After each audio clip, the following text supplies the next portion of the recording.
Meu Deus, olha só isso! Minha nossa! Isso não é avião! Espere, continue gravando! Parecia o fim do mundo. Recebemos relatos de uma explosão. Mas tornou-se um mistério. Está se aproximando da casa, pessoal. Está vindo para cá. O que teria acontecido em 16 de abril de 2008 nos céus desta pequena cidade no interior dos Estados Unidos? Foi como se alguma coisa explodisse e descesse queimando pelo ar. Seria uma conspiração policial? Ouvi policiais falando sobre um objeto laranja no céu. Uma missão militar secreta que deu errado? As características de voo exibidas parecem eliminar a possibilidade de um F-16. Ou algo totalmente diferente? O que vi naquela noite não parecia com nada desse mundo. Este é o caso número 08103. Explosão no interior.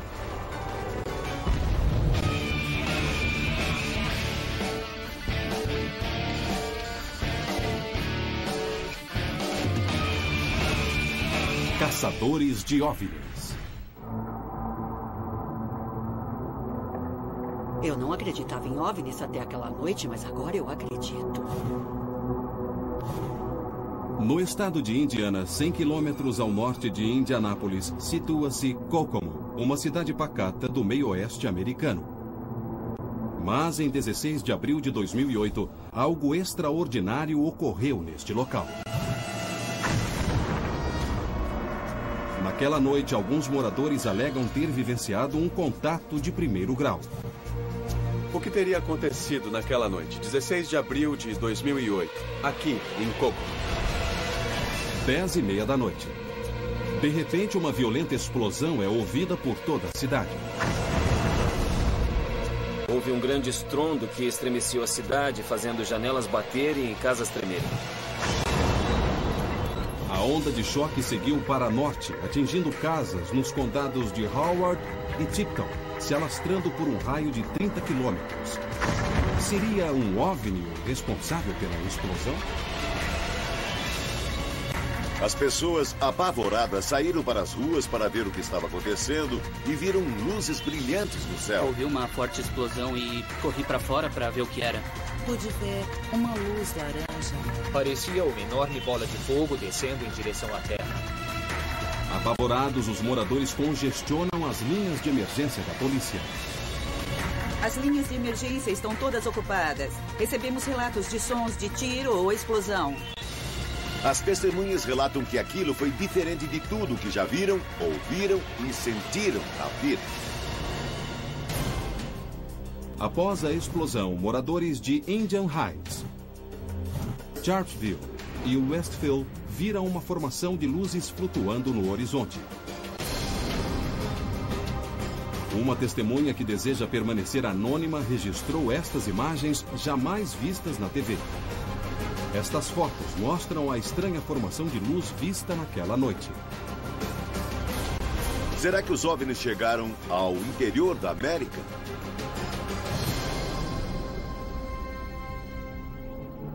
Formações de luzes no céu são um fenômeno ufológico conhecido. Um dos casos mais famosos aconteceu em Phoenix em 97. As luzes de Phoenix foram vistas por centenas de pessoas e representam um dos casos mais bem documentados desse tipo. O que torna o caso de Kokomo diferente foi a violenta explosão. Normalmente, testemunhas de OVNIs relatam total ausência de som. A explosão ocorreu por volta de 10h30 da noite. Uma teoria diz que o barulho seria um estrondo sônico. Mas o que teria causado? A base aérea de Grissom fica a 24 quilômetros de Kokomo. Mas segundo Grissom e a Guarda Aérea Nacional de Indiana, todos os aviões estavam em terra durante a explosão. Pelo menos é o que diz o relato inicial. No dia seguinte, a Guarda Aérea Nacional muda de ideia. Em um pronunciamento à imprensa, afirma que a explosão e as luzes foram causadas pelos sinais luminosos lançados por um F-16. O que disseram aos jornais contradiz totalmente o depoimento da noite anterior, quando afirmaram que não havia aviões no ar. Para aumentar o mistério, o jornal local Indianapolis Star publicou uma história dizendo que o evento fora causado por uma chuva de meteoritos. Uma luz brilhante foi vista descendo rumo à Terra. Aparentemente foi uma chuva de meteoritos. Temos alguns relatos conflitantes, certo? Temos o relato oficial da Força Aérea Americana dizendo que, na verdade, eles não perceberam que havia aviões no ar e um deles acidentalmente quebrou a barreira do som sobre Kokomo. Do ponto de vista científico, dizem que houve uma chuva de meteoros. Mas há outra versão para esta estranha história. Os relatos dos primeiros socorristas na noite do incidente. Gravações revelam ligações frenéticas entre policiais e atendentes sobre uma aeronave caída não identificada. Temos um avião caído. Existem 3 versões para a mesma história. Um F-16, uma chuva de meteoros e um acidente de avião. Qual é a verdade? 8 de junho de 2008, 2 meses após o incidente em Kokomo, os caçadores de OVNIs começam a investigação.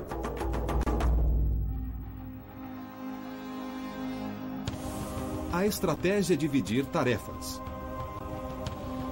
Pat Usker será responsável pela coleta de dados. Ele buscará indícios que comprovem a história da chuva de meteoros. Ele também analisará a teoria do F-16. Montamos um escritório aqui para que as pessoas procurem a gente, para que venham até nós com informações. Bill Burns investigará gravações, fotografias, testemunhas e oficiais para tentar desvendar o que aconteceu naquela noite. Não sabemos o que aconteceu, mas quer saber? Estamos aqui para checar todas as versões da história, analisar as evidências e chegar a uma conclusão. Ao longo da investigação, Pat e Bill mostrarão suas descobertas ao Dr. Ted Eckworth. Vou preparar nossos equipamentos para testar evidências fotográficas ou audiovisuais. Com sorte, se começarmos a investigação rapidamente, vamos coletar evidências praticamente em tempo real e descobrir o que aconteceu.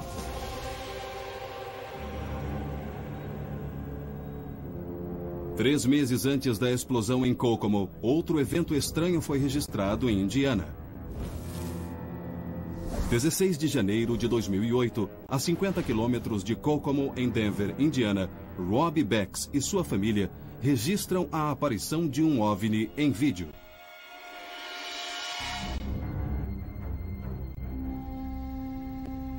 Por ficar a poucos quilômetros de distância de Kokomo, onde as aparições de 16 de abril de 2008 ocorreram, precisamos descobrir se existe alguma relação entre esses dois eventos.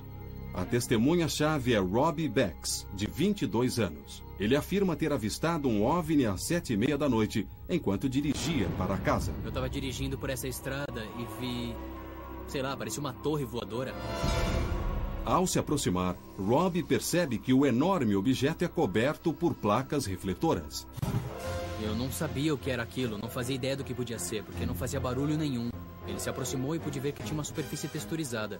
Então, o que aconteceu? Foi para o sul, em direção a Kokomo. Rob entrou em casa e pegou a câmera de vídeo.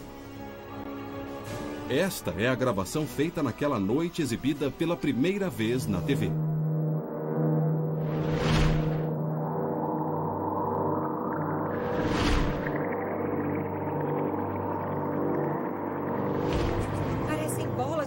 Ah, meu Deus! Olha só aquilo! Está se aproximando da casa, pessoal. Está vindo para cá. O vídeo mostra uma bola de luz fixa que muda de cor. Rob mostra o vídeo para Bill e Pat. Aquilo ali na parte de baixo é um carro, então não se confundam. Por acaso havia um carro passando pela estrada ali? Temos as luzes do carro e as luzes do OVNI. As luzes do suposto OVNI brilham no centro do enquadramento enquanto um carro atravessa a tela. A luz flutuante está em um local onde não há estradas e nenhuma outra fonte de luz. Podemos medir a distância entre a câmera e o carro, se fizermos um pequeno experimento. Assim, podemos medir o diâmetro dos faróis dianteiros e, analisando os dados em conjunto, teremos uma ideia do tamanho do objeto.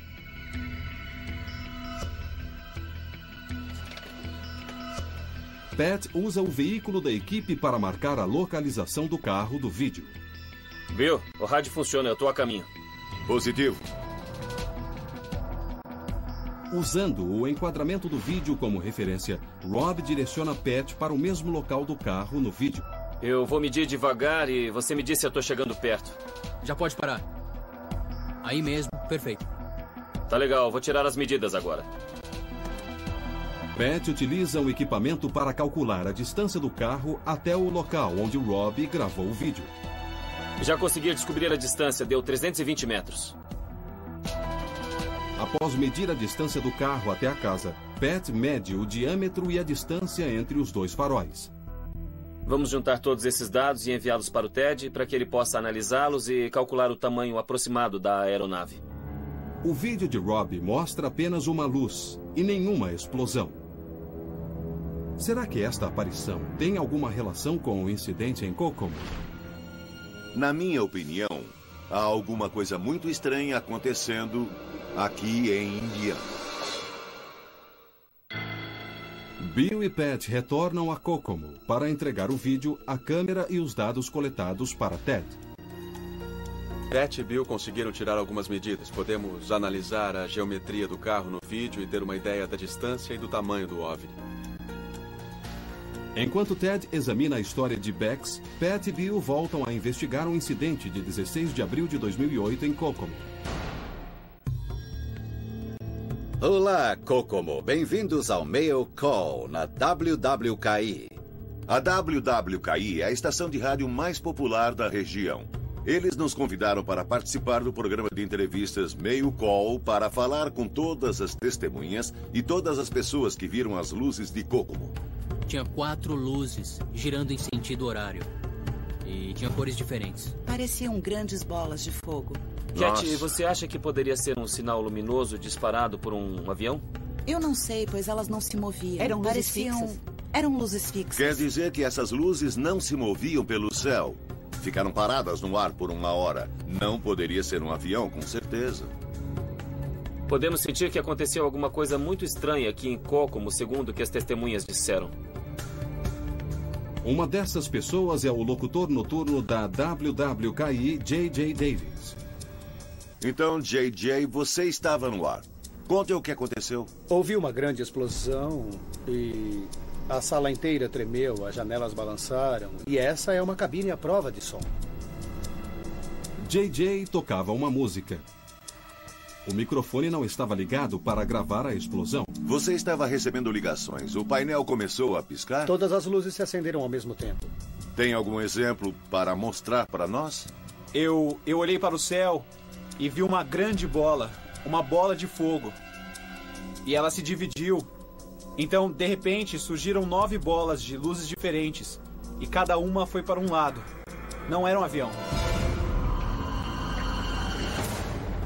As ligações da WWKI não são os únicos registros de áudio daquela noite. Deve ter sido uma explosão violenta. Gravações da polícia podem conter evidências de uma aeronave caída. Temos um avião caído. E a tentativa de encobrir o fato. Coloque incidente 1 para ouvir as transmissões. Teria um OVNI caído em Kokomo, Indiana?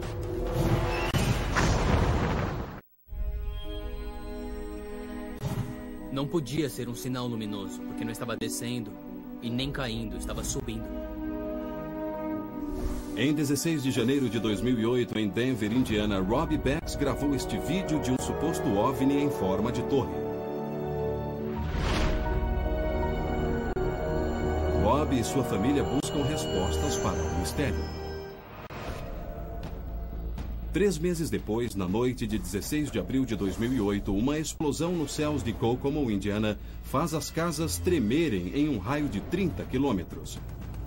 Minutos após o estrondo, testemunhas alegam ter visto uma fileira de luzes girando em sentido horário.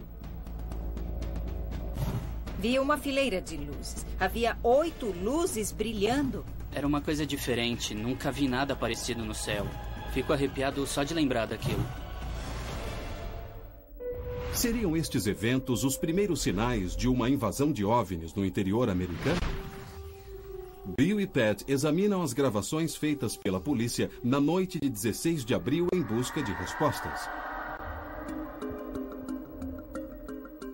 Estas são as gravações da polícia? Isso mesmo. As gravações foram feitas pelos primeiros policiais a responderem às chamadas, ao se aproximarem da cena. Estas gravações são da Scan America, um arquivo de registros de transmissões de policiais, bombeiros e paramédicos de todo o país. Então tá, vamos ouvir. Recebemos relatos de sons de tiro ou explosão.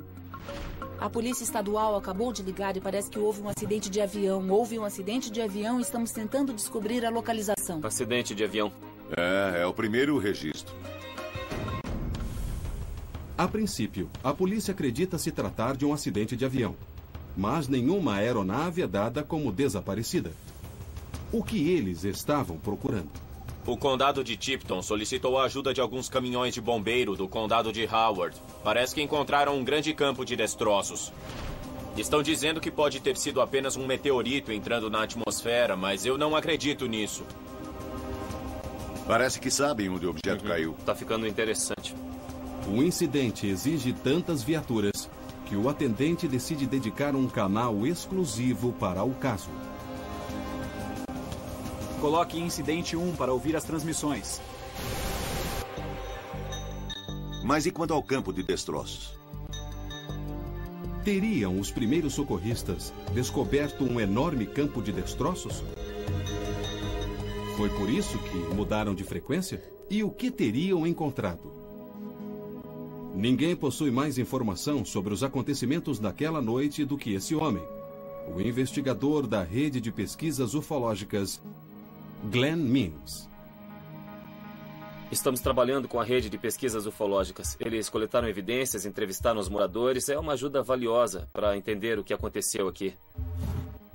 Glenn Mims e a rede de pesquisas investigaram as instalações militares mais próximas.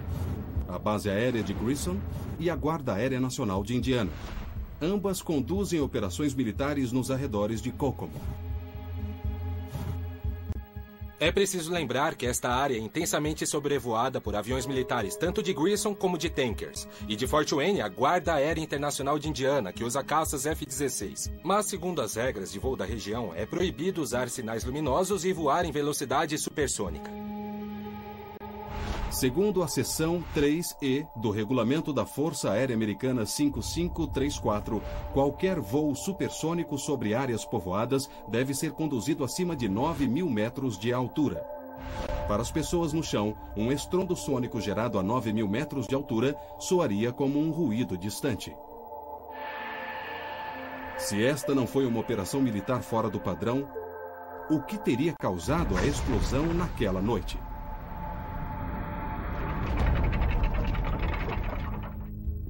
Tem um vídeo feito por um homem que mora perto de Grissom. Ele grava os aviões quase todas as noites. Ele tem aqui uma ótima gravação de caças F-16 voando, como podem ver aqui. Podemos ver os sinais luminosos anticolisão na ponta das asas. Vejam as luzes piscando. Estão vendo aqui? Vejam como ele dispara os sinais. Um depois do outro, e depois do outro, e depois do outro. Interessante, são sinais luminosos anticolisão. São sequenciais, todos. O objeto destes sinais luminosos é divergir mísseis guiados por calor durante uma batalha. Os sinais luminosos atraem os mísseis para longe dos jatos quentes da aeronave, permitindo que o piloto escape. Por que estes moradores, acostumados com operações militares, relataram a presença de luzes estranhas? E por que 40 unidades de emergência foram chamadas até o local?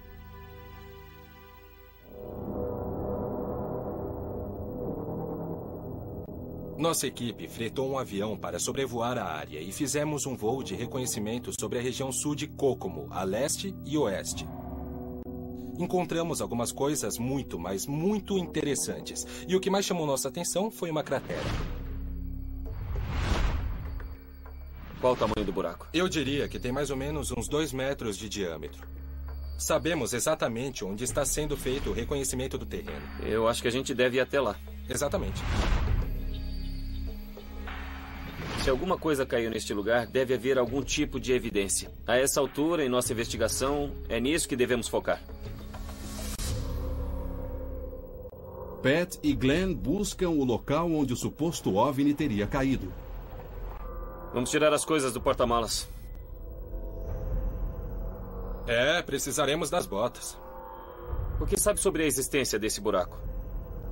Bem, se conseguirmos encontrar a cratera, poderemos determinar se houve um acidente e que objeto caiu no local. Vamos precisar de equipamento para drenar a água e a lama.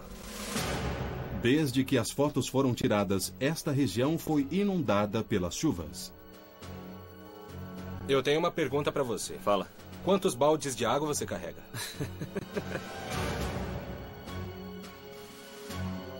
Enquanto Pat e Glenn procuram a cratera, Bill conversa com Debbie Coble, uma testemunha-chave que alega ter evidências de outro local de queda. Pode me dizer exatamente o que aconteceu, em ordem cronológica, quando entrou no escritório na noite de 16 de abril de 2008? Bom, eu entrei no escritório por volta de 10h20 e havia acabado de ligar o computador quando eu vi uma luz brilhante. Poucos segundos depois, eu ouvi uma grande explosão e a casa inteira tremeu. Você mora perto da base aérea de Grissom e mora há mais de 15 anos. Sim. Já ouviu um estrondo sônico antes? Sim, já ouvi. A explosão que ouviu em 16 de abril de 2008 parecia um estrondo sônico? Não, não parecia. O que teria explodido perto da casa de Debbie Coble? A força da explosão a encorajou a investigar os fatos. Na manhã seguinte, Debbie fotografou a região que teria sido atingida pela explosão. As imagens mostram diferentes áreas com distúrbios no terreno. Além disso, a estrada está bloqueada. Seria este o local do acidente mencionado nas gravações da polícia? Seriam estas imagens provas de uma força-tarefa para esconder um local de queda secreto?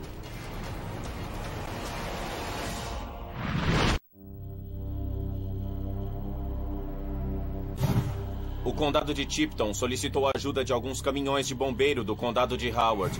Parece que encontraram um grande campo de destroços. Segundo a equipe de socorristas, nenhuma aeronave ou campo de destroços foram encontrados na noite de 16 de abril de 2008. Mas estas fotos sugerem o contrário.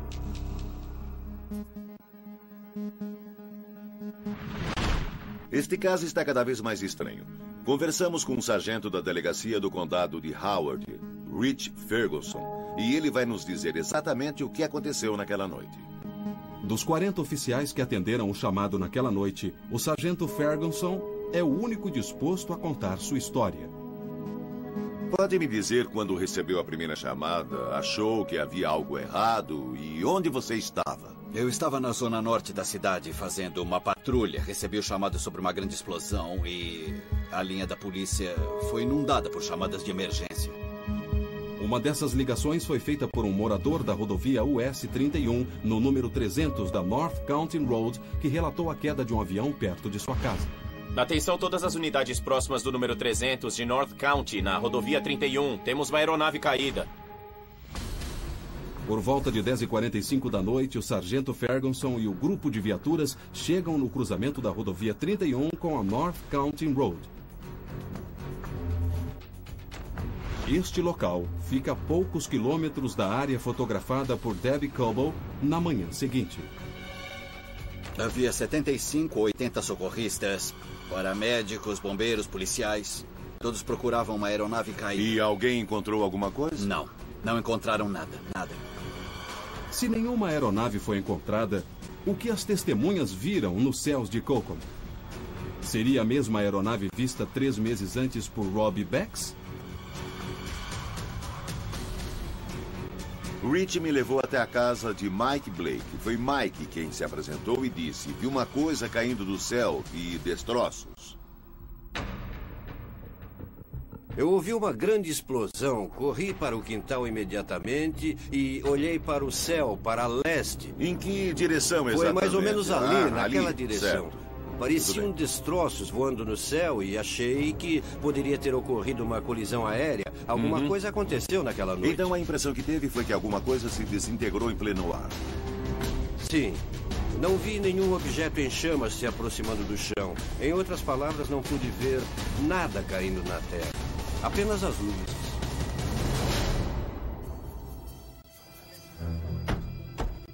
O sargento Ferguson apresenta Bill a uma testemunha que confirma a história de Mike Blake. Enquanto respondia ao chamado, recebi uma ligação de Hank Bodger, um policial aposentado. Ele disse que pôde ver um disco laranja, cheio de luzes piscando em sentido anti-horário, e não era um avião militar. Vamos nos encontrar com o investigador aposentado Hank Bodger. Ele teve uma longa carreira na Força Aérea e serviu no Vietnã. Esta é uma testemunha confiável. Eu vi uma grande bola laranja brilhando no céu. À direita da bola laranja, eu pude ver um objeto redondo como um orbe. Uma luz vermelha redonda. Fiquei observando por alguns segundos e, de repente, o orbe começou a se mover da direita para a esquerda e um segundo orbe apareceu. Depois um terceiro e um quarto e um quinto. E estavam todos alinhados. Não era como se um estivesse aqui em cima e o outro ali embaixo. As luzes flutuavam no céu. Não se moviam em direções diferentes. Elas apenas flutuavam bem ali, no céu. Como um profissional da Força Aérea, Sim. Eram sinais anticolisão? Não mesmo. O que eu vi naquela noite, em 16 de abril de 2008, não parecia com nenhum sistema de defesa desse mundo. Para a equipe, as luzes giratórias e a grande bola de fogo desmentem a teoria do F-16. Estas fotos, tiradas por uma fonte anônima naquela noite, parecem corroborar com os relatos das testemunhas. Que tipo de objeto foi visto nos céus de Kokomo? A resposta pode estar na gravação de Robbie Becks, feita 3 meses antes. Com os dados coletados por Pat, Ted prepara uma análise da gravação de Becks. Ele conta com a ajuda do especialista em efeitos visuais Terence Masson. Esta é a gravação feita por Robbie Becks e esta é a câmera original. É uma câmera de nível amador. É muito difícil captar imagens de qualidade à noite com uma câmera dessas. É verdade. O que descobriu? Temos quase 4 minutos de gravação. O que vemos aqui estava flutuando neste local. Pat e Bill dirigiram pela estrada e tiraram as medidas a uma distância estimada. Aqui estão as fotos. Com base na distância e na geometria das luzes do nosso carro, acha que pode estimar o tamanho do objeto? Acredito que sim. Segundo Robbie Becks, o misterioso objeto estava a 4 quilômetros ou 4.000 metros de sua casa. De acordo com as medidas de Pat, a distância do carro até a câmera de Robbie era de 300 metros. E a distância entre os faróis era de 1 metro. Só precisamos calcular a última variável. Um cálculo simples. É, um cálculo simples. O resultado deu 11, 12 metros. Apesar da qualidade do vídeo limitar uma análise definitiva, o tamanho aproximado da estranha esfera é revelador. Nós nos baseamos na estimativa de Robbie Becks da distância do objeto, que segundo ele era de 4 quilômetros. Há muito potencial para erro nessa estimativa. Com base nessa medida, calculamos que o objeto tinha uns 12 metros, que é o mesmo tamanho de um F-16. Um F-16 possui uma envergadura de 10 metros. Considerando a margem de erro associada à estimativa de Robbie, o misterioso objeto poderia ser um F-16, exceto por um fator. É compatível, na minha opinião, com o tamanho de um F-16. Mas essa luz estava flutuando, é claro. É verdade, isso anula estava a teoria flutuando. do F-16. E um F-16, pelo que eu sei, não pode flutuar, mesmo que voasse muito devagar. Não existem torres de rádio nessa região. Definitivamente temos um mistério aqui. A teoria do F-16 foi apresentada como resposta para os casos de Becks e da explosão de Kokomo. Mas Bill e Pat sentem que as pistas apontam para outra explicação.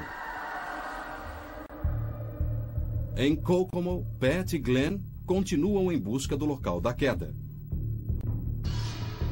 Tô vendo um monte de arbustos ali. Pode ser uma pista. Acha que devemos investigar? Claro. Após uma cuidadosa busca, Pat e Glenn encontram uma valiosa pista. Que é isso? Acho que encontramos o marco zero. Após investigarmos o local, encontramos uma coisa muito suspeita. É um grande buraco de aproximadamente 2 metros de diâmetro e não parece um buraco natural. Será que Pat e Glenn encontraram indícios do local da queda? O buraco causado pelo impacto tem 1 metro de profundidade. O que eu vi naquela noite era totalmente diferente de tudo que nos forçaram a acreditar. Desde que eu era uma garotinha, ouço relatos de avistamentos de OVNIs em Kokomo. Múltiplas aparições de estranhas luzes foram registradas na cidade de Denver e Kokomo, em Indiana.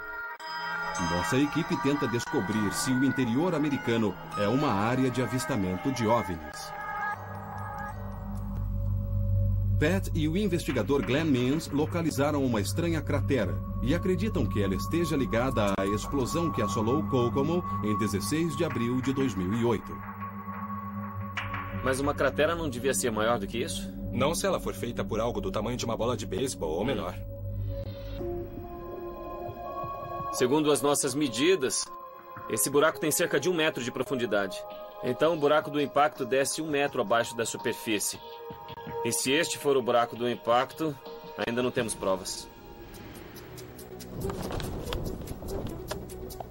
Pat usa um magnetômetro para captar qualquer leitura anormal na região da cratera.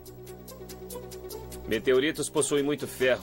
Então, se um fragmento de meteorito caiu neste local, devemos captar alguma leitura magnética fora do normal. Não estou captando nada. Por enquanto, não temos nada.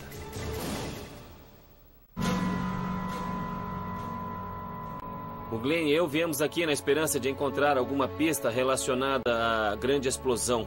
Por isso, trouxemos um especialista em astronomia, o professor Eden Rengstorff, que poderá nos ajudar a entender o que formou este buraco no chão. Fotografamos uma cratera que pode estar relacionada com o incidente de 16 de abril. Acha que essa poderia ser uma cratera de impacto? Se um objeto tivesse caído da atmosfera, teríamos uma cratera de formato circular. Se tivesse caído em um ângulo oblíquo, a ponto de vermos luzes flutuando no céu, como você disse, acho que teríamos uma cratera de impacto mais alongado, como se o objeto caísse e deslizasse pela Terra. Não foi o que aconteceu aqui. Os relatos descrevem uma fileira de luzes no céu, o que anula a trajetória vertical que o Dr. Rengstorff afirma ser necessária para criar uma cratera circular. Bom, na minha opinião, depois de olhar as imagens, eu acredito que seja apenas um buraco natural. Quando vimos o buraco no chão, achamos que aquele poderia ser o local da queda. Quer dizer, havia uma grande chance de ser uma cratera de impacto. Mas após conversar com o professor Rengstorff, temos que riscar essa teoria da lista de possibilidades. Uma análise minuciosa prova que o professor Rengstorff está certo. A cratera de impacto de Pat não passa de um buraco causado pela erosão. Agora resta investigar a história dos militares sobre um F-16 quebrando a barreira do som e lançando sinais luminosos. No meio da investigação, Bill e Pat decidem contar a Ted o que descobriram até então. Parece que alguns moradores locais descreveram ter ouvido um estrondo sônico balançando as janelas. E os militares disseram que um F-16 sobrevoou a cidade. Eu tenho um plano. Vamos construir um canhão de explosão sônica e gerar o nosso próprio estrondo sônico. Assim poderemos saber se a teoria do F-16 sobrevoando a cidade na noite da explosão passa pelo teste da análise qualitativa. Boa ideia. Ao recriar a intensidade da onda de choque sentida pelas testemunhas, é possível determinar a velocidade, o tamanho e a elevação da aeronave. A equipe acredita que estes dados poderão provar se a teoria da força aérea é válida.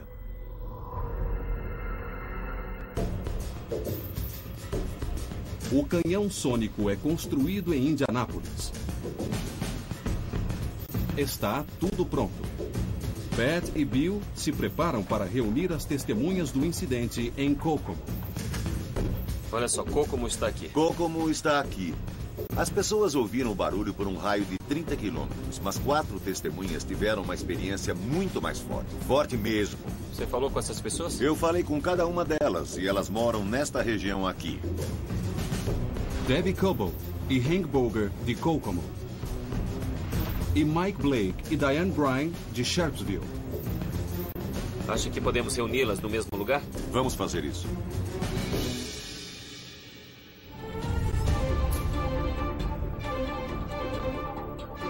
O próximo experimento dos caçadores de OVNIs é no meio da estrada.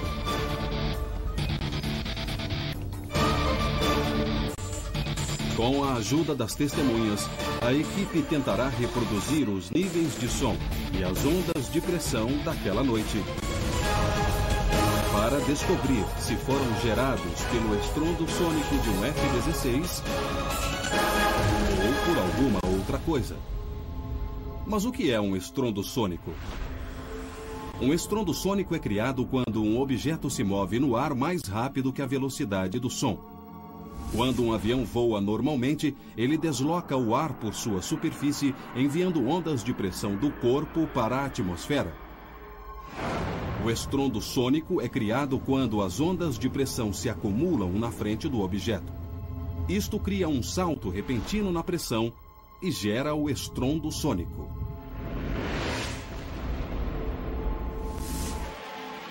Mas aeronaves diferentes geram ondas de som diferentes. O canhão vai testar os níveis de som e os diferentes sinais para descobrir o que melhor combina com o que as testemunhas ouviram. O objetivo deste aparelho é tentar reproduzir o som. E não só o som, mas aquilo que vocês sentiram na noite de 16 de abril de 2008. Vamos entrar na casa. Pat vai operar o canhão sônico enquanto Sam, o assistente da equipe, usará um medidor de decibéis para registrar a onda de volume e pressão de cada explosão. Bill ficará com as testemunhas dentro da casa para registrar suas reações. É importante que a gente possa recriar aquela explosão para ver se o que aquelas pessoas ouviram foi realmente um estrondo sônico ou outra coisa. Tá bom, vamos lá? Fogo! Segundo o depoimento da Guarda Aérea Nacional de Indiana, um F-16 gerou um estrondo sônico que chacoalhou casas em um raio de 30 quilômetros. Seria esta a verdade ou será que o canhão sônico poderá desmentir a teoria dos militares? Fogo!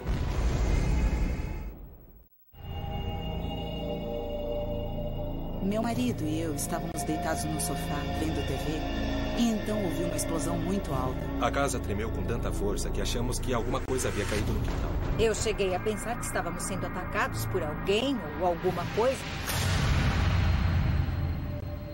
Bill e Pat descartaram a ideia de que as luzes de Kokomo foram causadas por meteoros. E não encontraram pistas da ocorrência de um acidente. Mas ainda há uma teoria a ser investigada. Quando a Guarda Aérea Nacional de Indiana noticiou um depoimento contradizendo os relatos dos primeiros socorristas em 16 de abril, muitas testemunhas questionaram a teoria do estrondo sônico de um F-16. Eu não acredito que tenha sido um estrondo sônico. Foi muito mais violento. Se eu visse um estrondo tão alto, ouviria o barulho do jato. Mas não ouvi nada parecido. Um canhão sônico foi construído para recriar o som que abalou Kokomo no dia 16 de abril. As testemunhas estão prestes a confirmar se este é o som que ouviram naquela noite. Vamos lá! Mike? Não. Mike diz não. Hank? Definitivamente não. Debbie? Crianças? Não. Diane? Não. Sam? Diga. É um não unânime. O primeiro tiro registra 92 decibéis, equivalente a um aparelho de som no último volume. A pressão máxima é de 106,8 decibéis.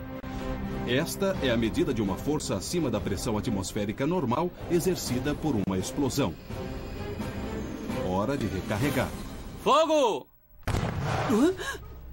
Acho que foi parecido. Nossa. A gente pode ver que o aparelho está desmontando por causa do alto volume dos tiros do canhão. Estas explosões são realmente violentas. O tiro seguinte é ainda mais violento. Ele registra 118 decibéis, equivalente ao barulho de um show de rock, e gera uma pressão máxima de 136,8 decibéis. Respondam rápido, Mike. Eu digo sim. Temos um sim? Não. Não? Eu acho que não. Não. Muito bem, Sam. Desta vez, temos um sim e 5 nãos.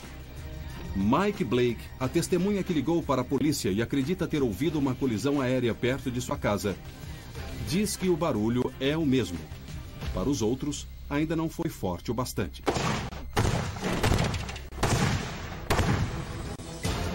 Após algumas explosões, o canhão sônico começa a desmontar. É hora do disparo final. 3, 2, 1. Caramba! Vai quebrar os vidros. Chega.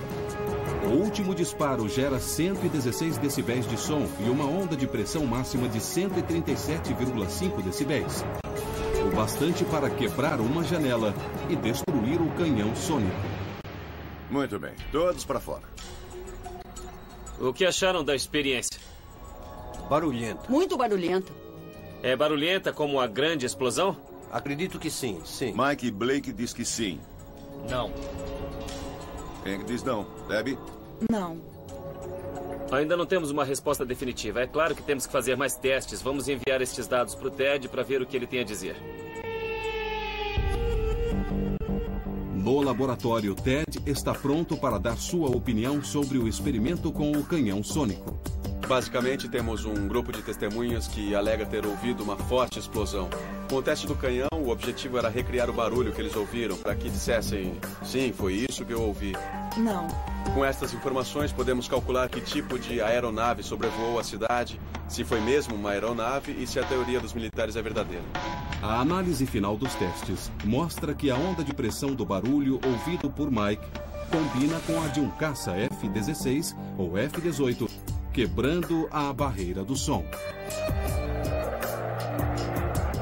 Com base no volume, a aeronave estaria a uma altitude muito baixa, voando a poucos mil metros acima da casa. Poderia estar mais alto, mas dificilmente estaria a mais de 3.000 metros de altura. Resumindo, estamos confiantes de que havia um caça F-16 sobrevoando um bairro residencial em velocidade supersônica a cerca de 1.500 metros.